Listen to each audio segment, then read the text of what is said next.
Boa tarde a todos. Eu quero cumprimentar o vereador Gilberto Doceiro, que preside essa plenária, e, na pessoa dele, cumprimento os demais componentes da mesa.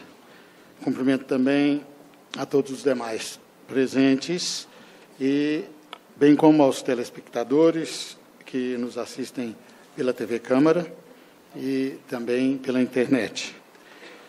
Gostaria de dizer, nesta minha fala, nesta tarde, eu sou caçula de uma família de 6 filhos.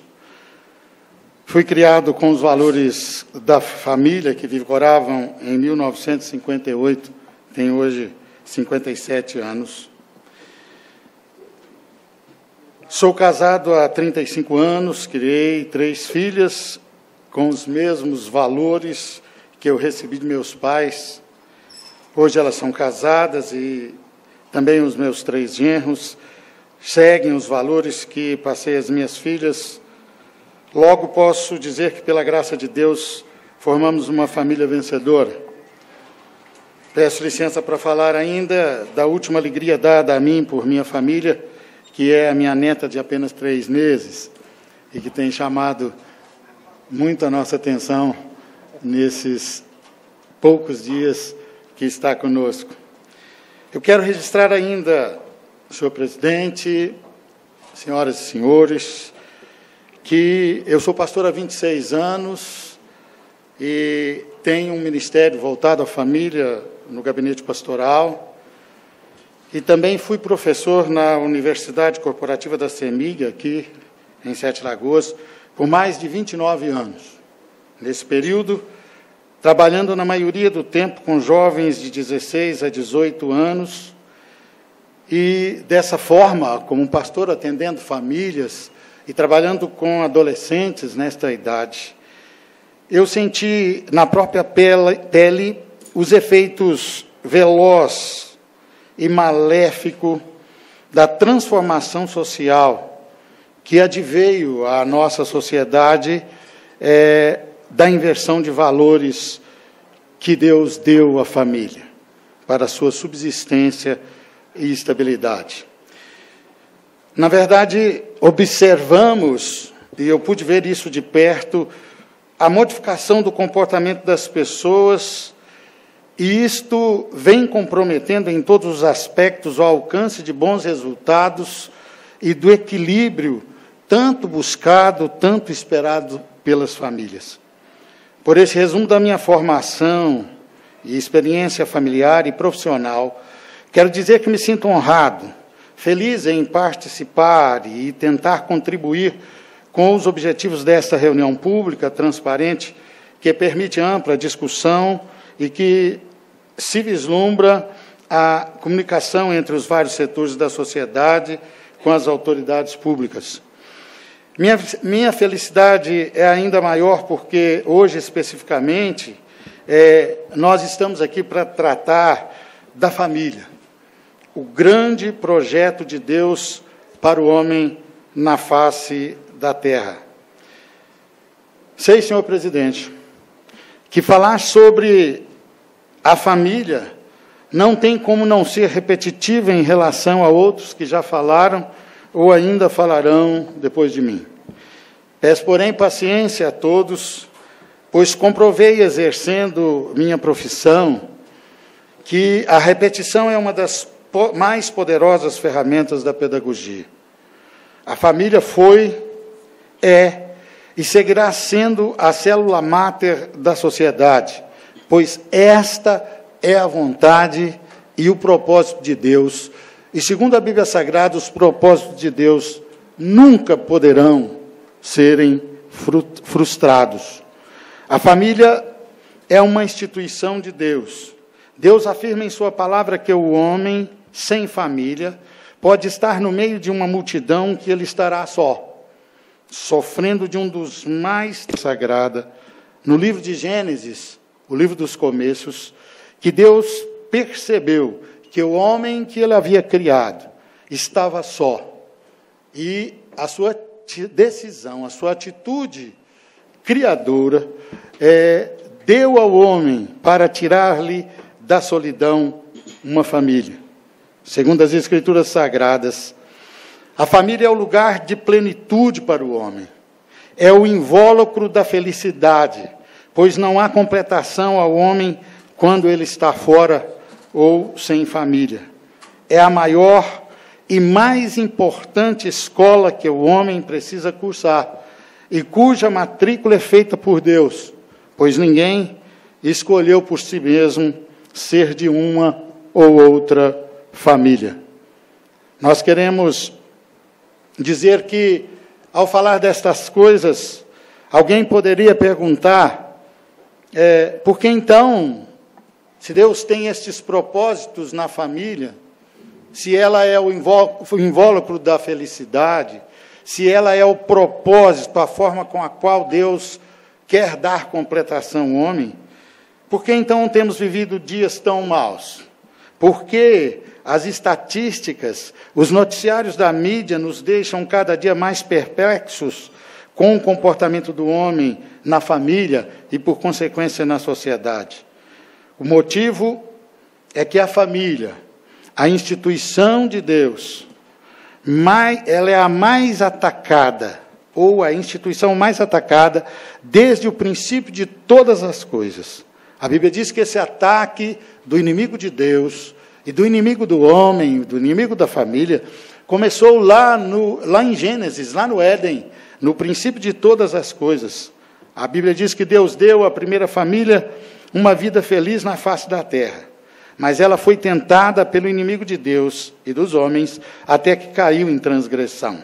É preciso salientar que em Gênesis, o livro dos começos, capítulo 2, versículo 15, está escrito que a terra e todas as coisas que Deus criou foram entregues aos homens para que o próprio homem as guardasse e defendesse, inclusive a família.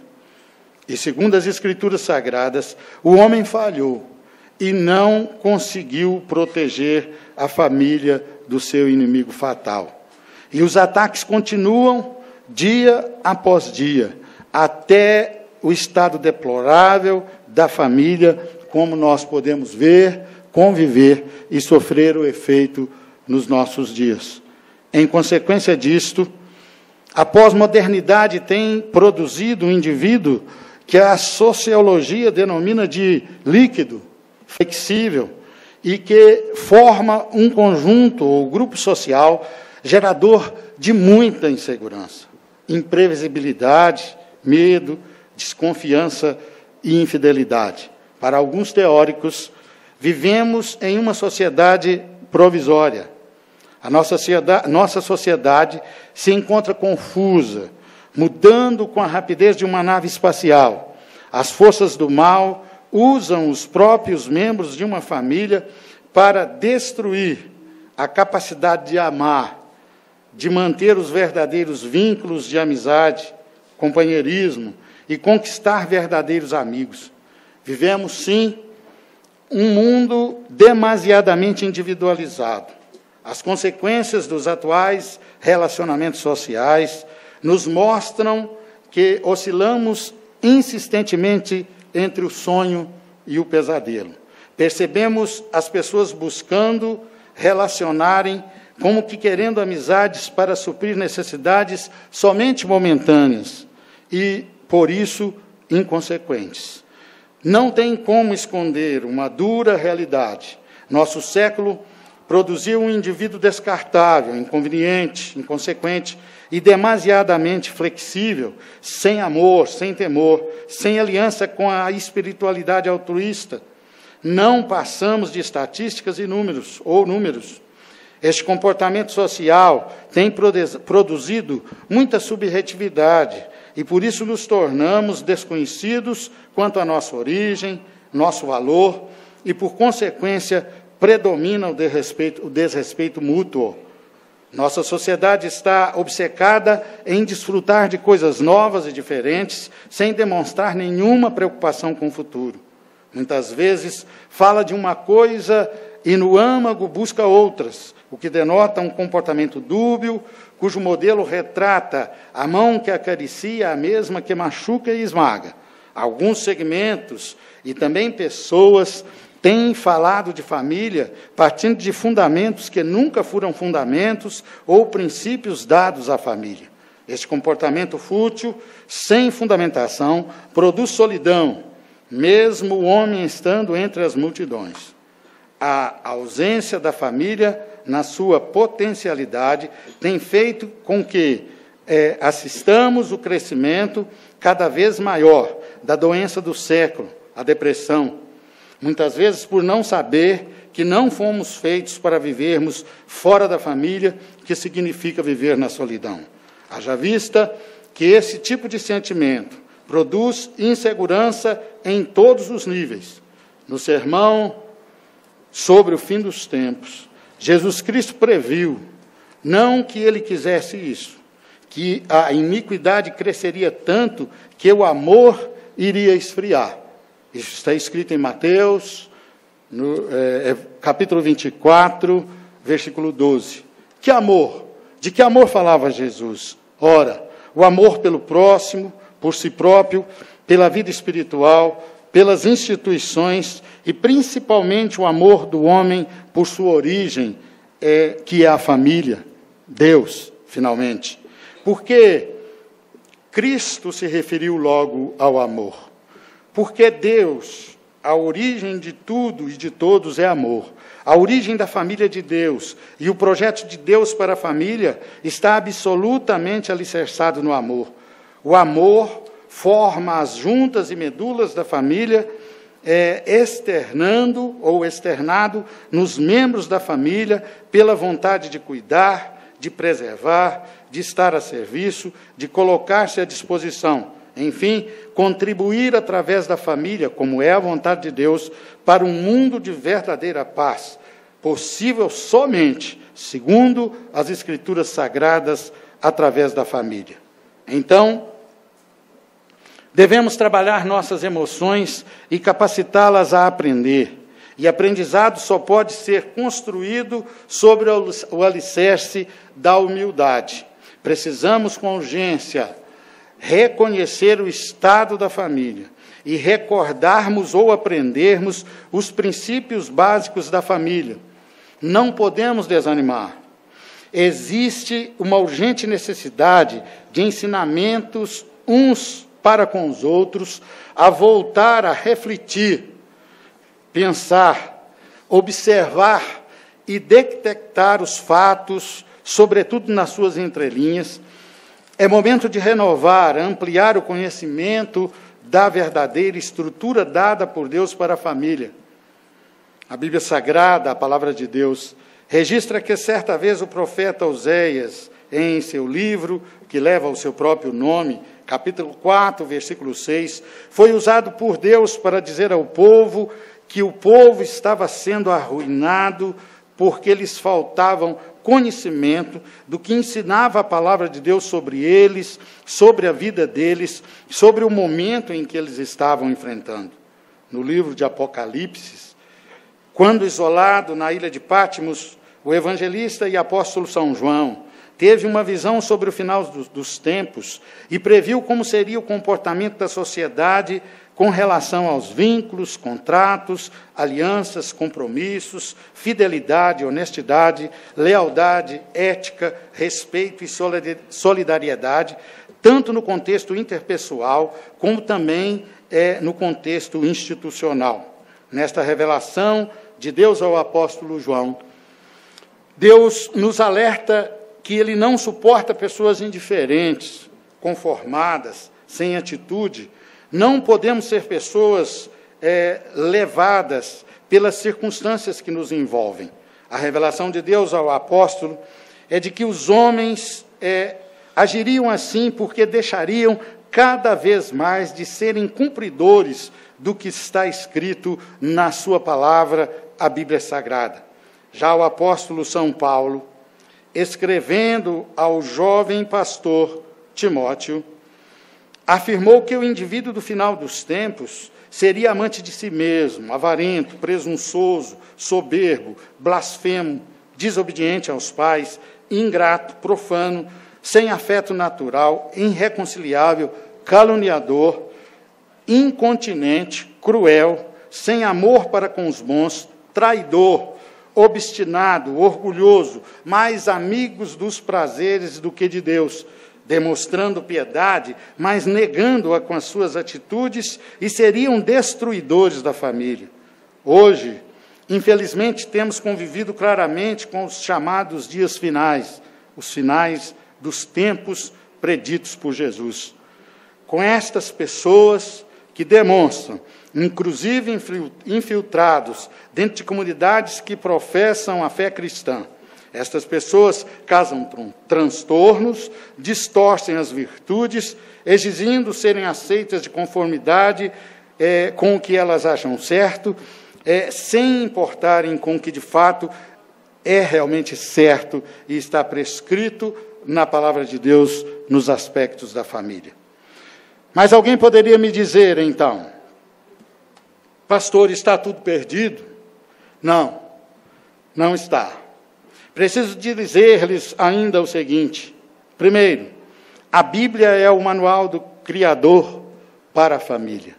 Nós sabemos que quem cria, quem concebe um projeto, é que tem autoridade e legitimidade de estabelecer os padrões de funcionamento. O casamento que dá origem à família, juntamente com a família, são instituições divinas e ninguém, a não ser Deus através da Bíblia, poderá nos orientar e nos ajudar a reencontrar o caminho para uma família estruturada, vencedora e feliz. A família sendo uma instituição divina e, portanto, não são leis, não é a pedagogia, nem a sociologia, nem a filosofia, e muito menos a mídia, que devem determinar como tem que ser a nossa família. Inclusive, sabemos do valor, da utilidade das autoridades constituídas, dos legisladores, dos psicólogos, dos filósofos, das instituições diversas, inclusive a igreja, que podem ser parceiras, ou poderão serem parceiros, instrumentos de Deus para ajudar as famílias a serem o que Deus quer que elas sejam. Podem ser, sem dúvida, muito úteis à família. Todavia, não podem se esquecer de que a Bíblia é a lei maior em relação ao plano de Deus para o homem na família. A família veio de Deus, dada as suas instruções, os seus parâmetros por Deus para os homens. E outras leis só serão eficazes se submissas a ela, a palavra de Deus. Alguém crendo ou não, nossa atitude para com a Bíblia, a palavra de Deus, decide nossa vida terrena e decidirá também o nosso destino eterno. A segunda coisa que eu preciso dizer-lhes nessa tarde é que é na Bíblia que a família se reencontra com a sua verdadeira identidade. Identidade significa um conjunto de características próprias, exclusivas de uma pessoa. E é a identidade que distingue o indivíduo do outro. A Bíblia é capaz de fornecer as características fundamentais que diferem um grupo do outro se forem semelhantes. Quer saber se você pertence a uma família de verdade? Consulte a Bíblia. Está na Bíblia que uma família começa com a união de um homem e uma mulher, e que a família tem descrita na Bíblia uma estrutura e uma hierarquia que precisa ser respeitada pelos seus membros, que ela é marcada, a família, por vínculos profundos, inclusive científicos dados por Deus, como, por exemplo, o DNA. Está na Bíblia os valores morais, éticos e espirituais e que devem ser inegociáveis por partes daqueles que querem ser família. Só a Bíblia preservará a família e, portanto, a sociedade da influência nociva da pós-modernidade a qual hoje me referi nesta minha fala. Só a Bíblia é que nos dará elementos para resistirmos às filosofias do nosso tempo. Só ela poderá fornecer a direção necessária para não nos perdermos. ela é a nossa bússola, a bússola dada a nós, ao homem, à família, por Deus. Só ela poderá nos proteger de uma deteriorização de uma família no contato com o temerário sistema que governa o mundo.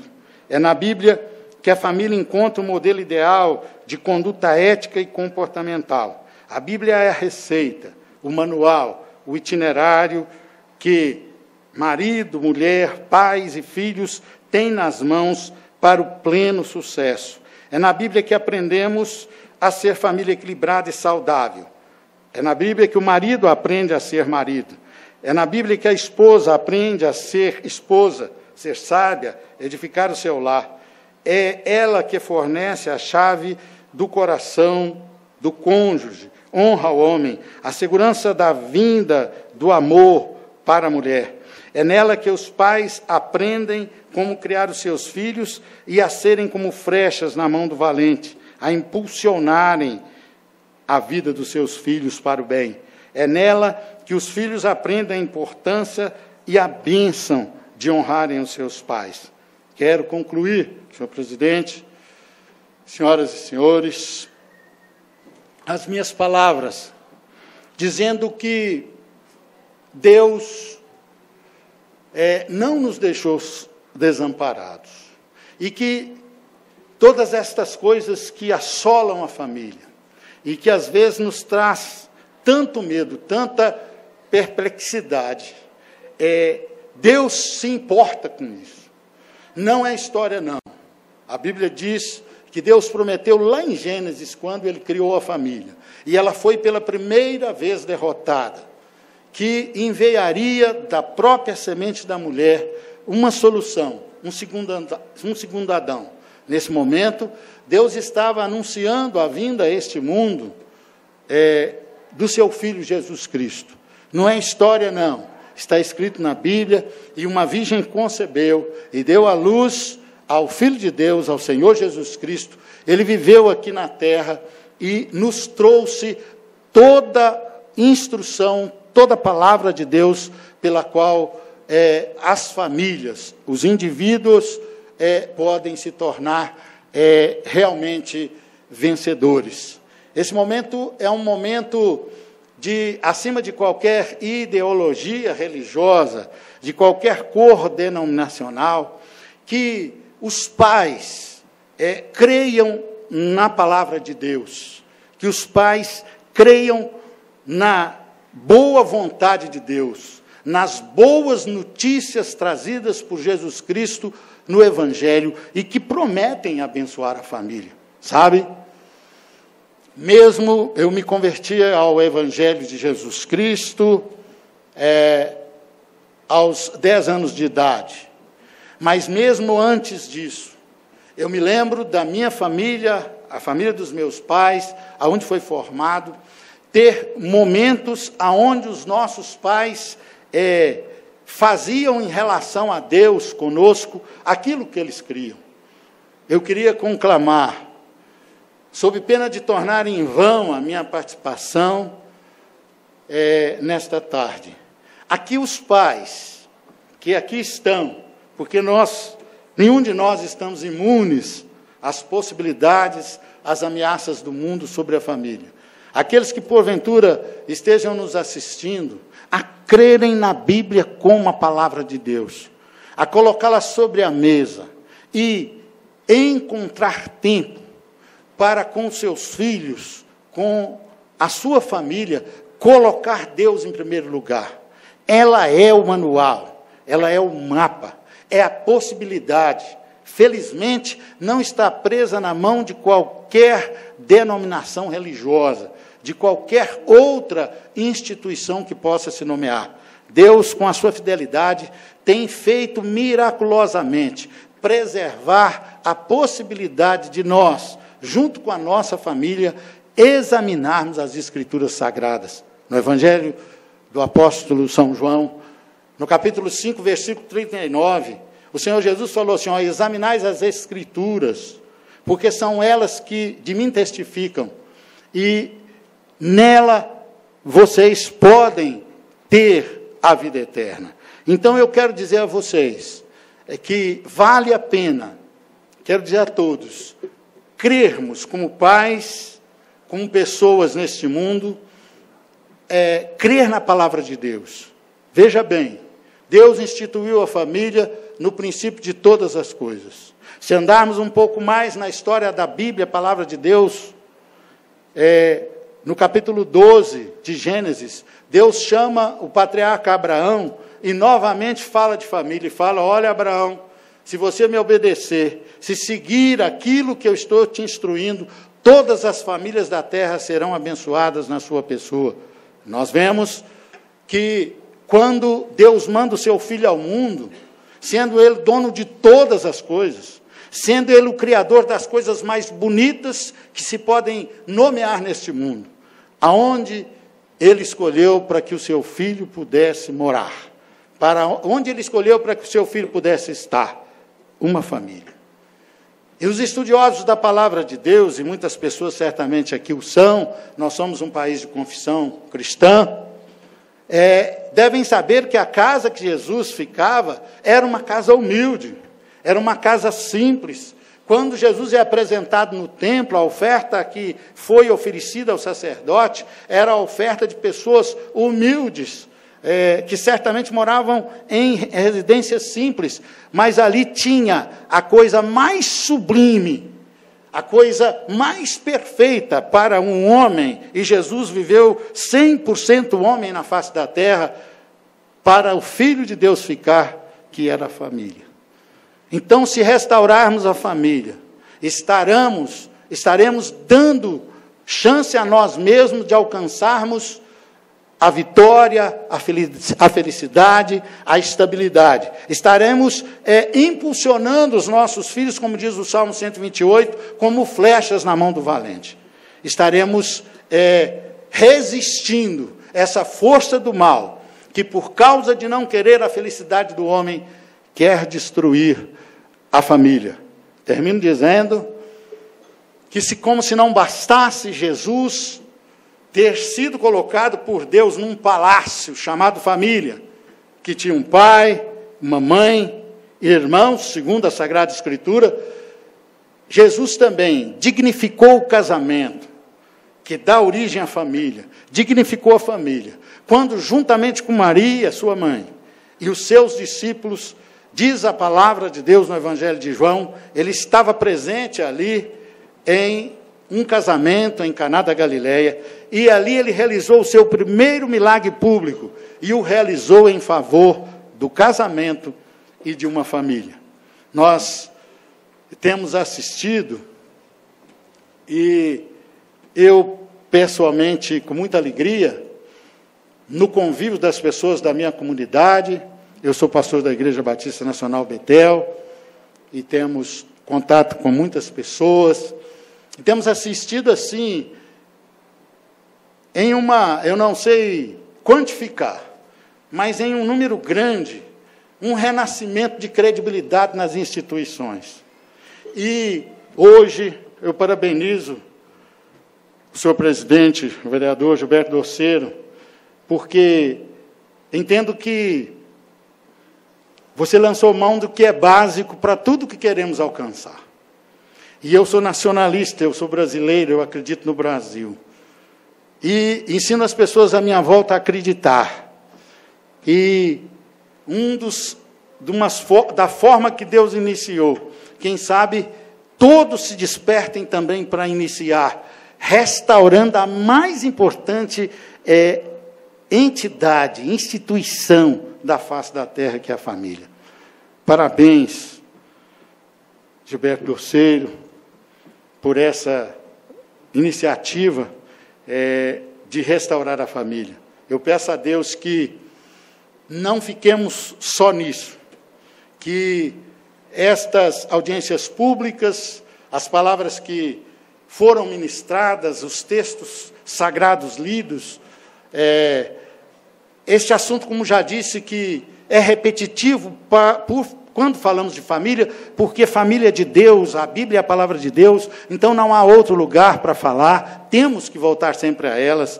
Eu oro a Deus para que isso renasça no coração dos pais e, quem sabe, a começar da nossa terra, das nossas 7 lagoas, haja um renascimento de Deus nas famílias e, assim, a nossa juventude, a nossa sociedade vivam dias melhores do que temos vivido. Agradeço muitíssimo, fiquei muito honrado este convite, essa oportunidade, e agradeço ao senhor presidente o convite, bem como a atenção de todos para esta contribuição que me esforcei em dar nessa tarde. Muito obrigado.